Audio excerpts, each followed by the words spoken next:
Yeah, so we had these big bay windows here, and we don't really we're not like a retail store, so they weren't really being used for anything because we don't really have people walk in and buy stuff that way. It's not how we do business. So we decided we wanted to use the space to showcase some of the stuff we were doing in here. We found out about a fund from BC Film, BC Arts Council, called the Interactive Fund, and we applied for it, and we pitched the idea of transforming the space into a window front gallery.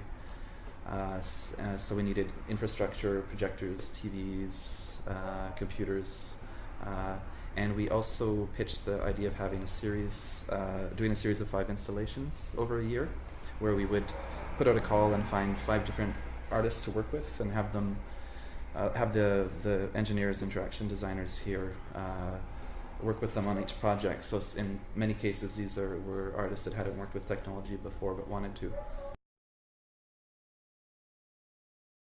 Historically, the media-based art has been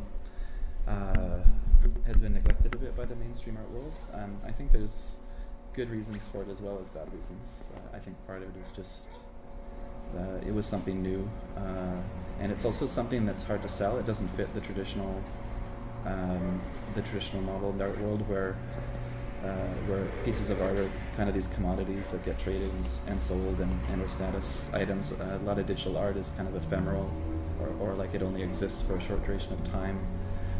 So I think those were some challenges.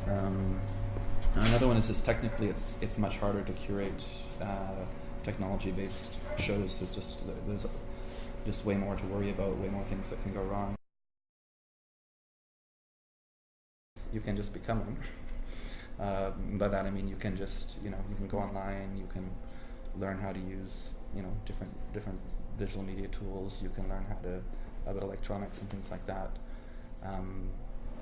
For example, I don't have any formal electronics training, but I play with electronics all the time, and that's just stuff I picked up through the web and through tutorials and through talking with other people.